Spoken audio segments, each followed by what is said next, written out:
बहुत समय पहले की बात है। आज से करीब 2000 साल पहले अफ्रीका के उत्तर में एक महान शहर हुआ करता था, कारथेस। कारथेस सिर्फ एक ऐतिहासिक स्थान नहीं था, बल्कि रहस्यों और रूहों से भरा एक शापित नगर था। कहा जाता है कि वहां एक विशाल मंदिर था, देवता मोलोच का मंदिर, जहां ज्ञान और बलिदान एक साथ चलते थे। पर उस ज्ञान के नीचे एक ऐसा दरवाजा था जिसे सदियों से बंद कर रखा गया था। वह दरवाजा कोई आम दरवाजा नहीं था। उसके पीछे छिपा था ऐसा अंधेरा जो आत्मा को भी निगल सकता था।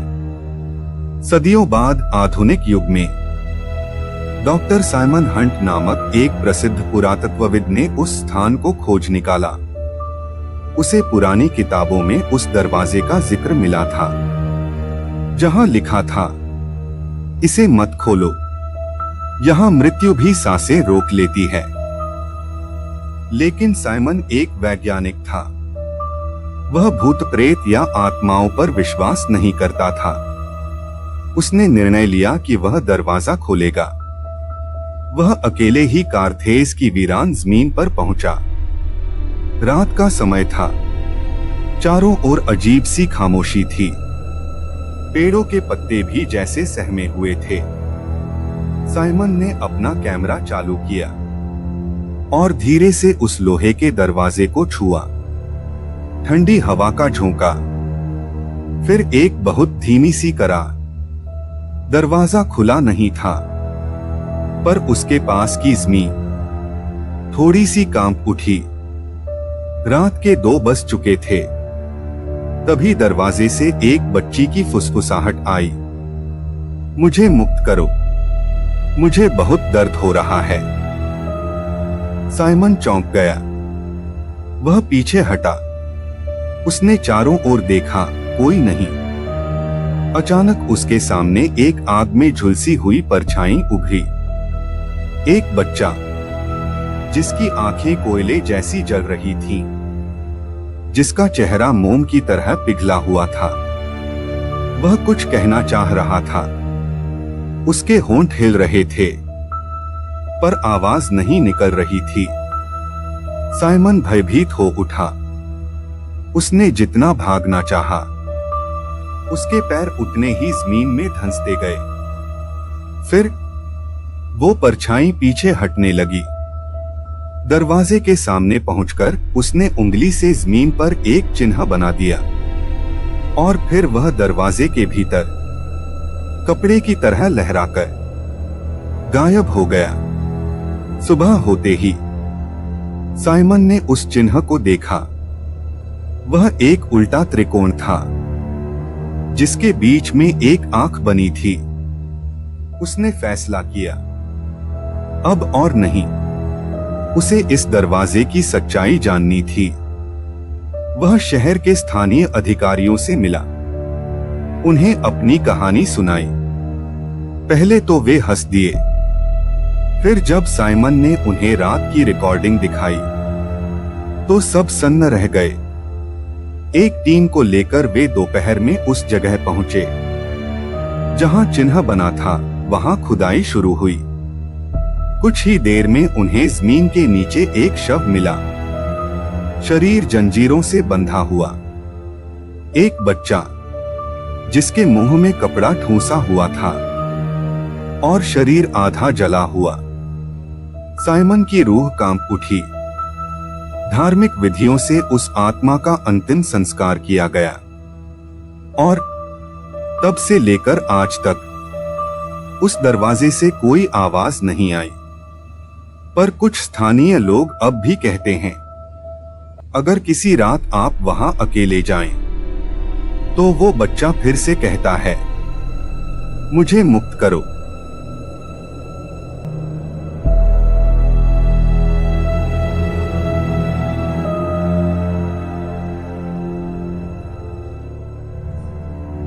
यह घटना आपको कैसी लगी?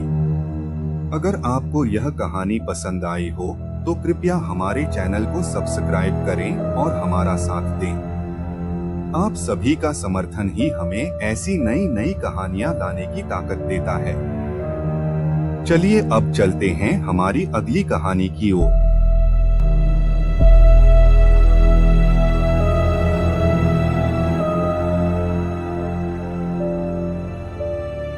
कहानी आज से लगभग 6 साल पहले की है।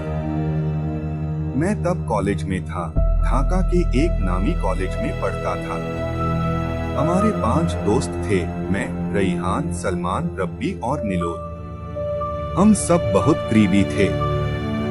हर साल हम कहीं दूर भीड़ भाड़ से अलग ऐसी जगह जाते थे जहां रात को अकेले अपने तरीके से वक्त बिता सके।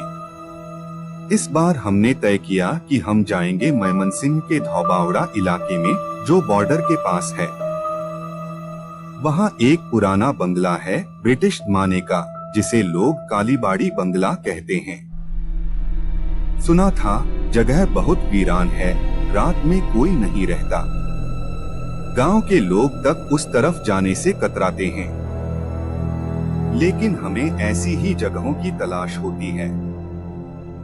हमारा प्लान था 2 रात वहां रुकना, कैंपिंग करना, घूमना और रात भर बातें करना। हम सुबह सुबह पहुंचे।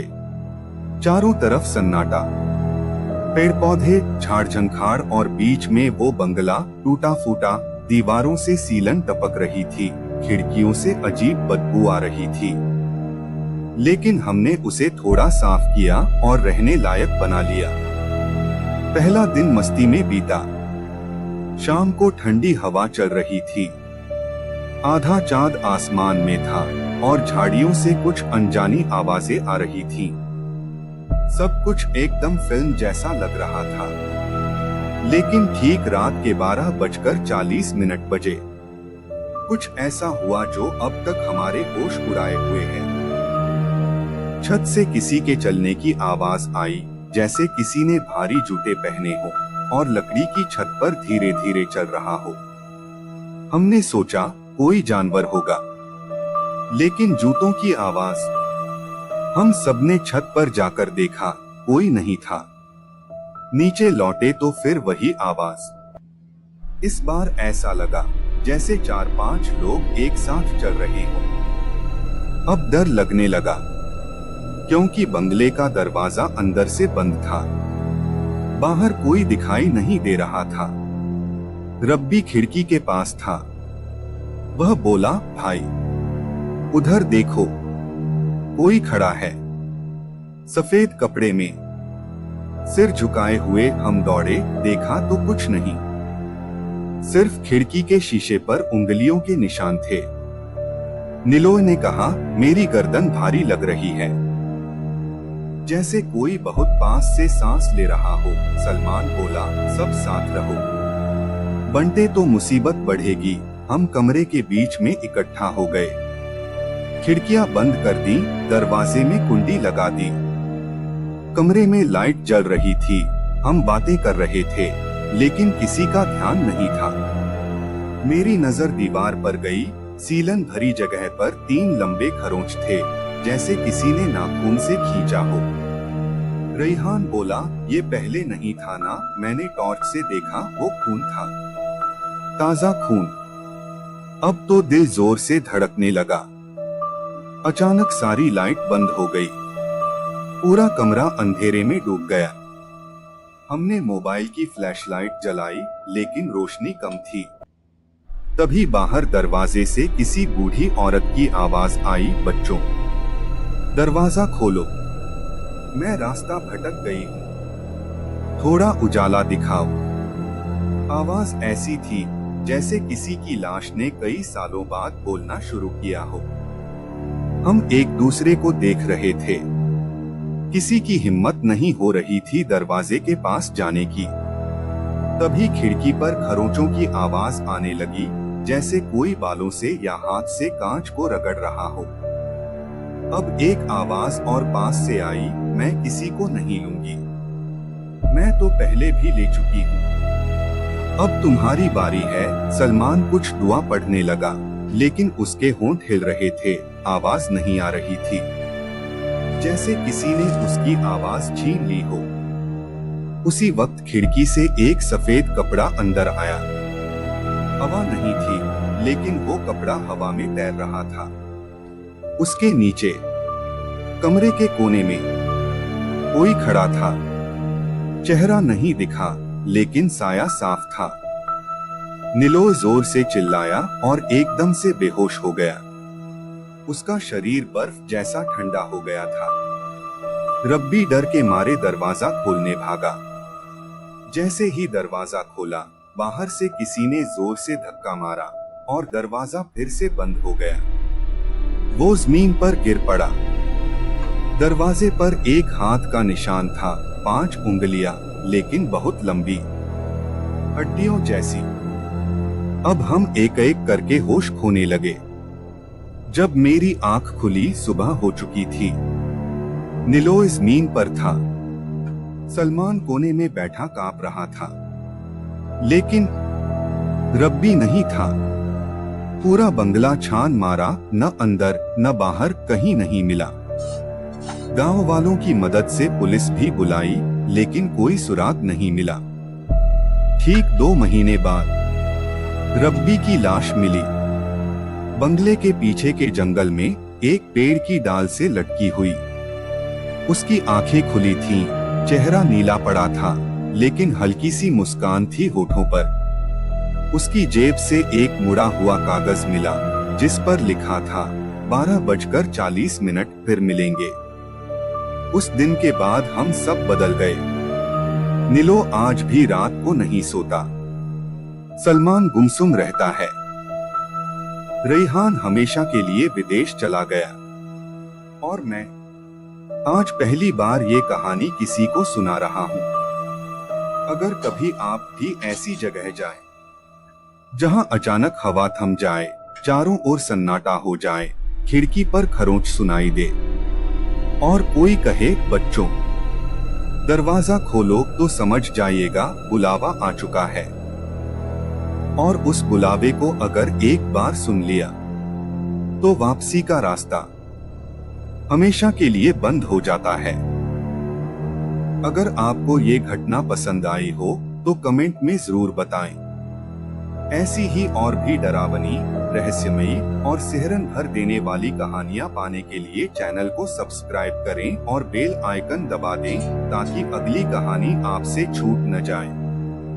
डर को नजर में रखें और सावधानी को दिल में, क्योंकि ये सिर्फ कहानी नहीं, एक सच्ची पुकार बन सकती है। धन्यवाद।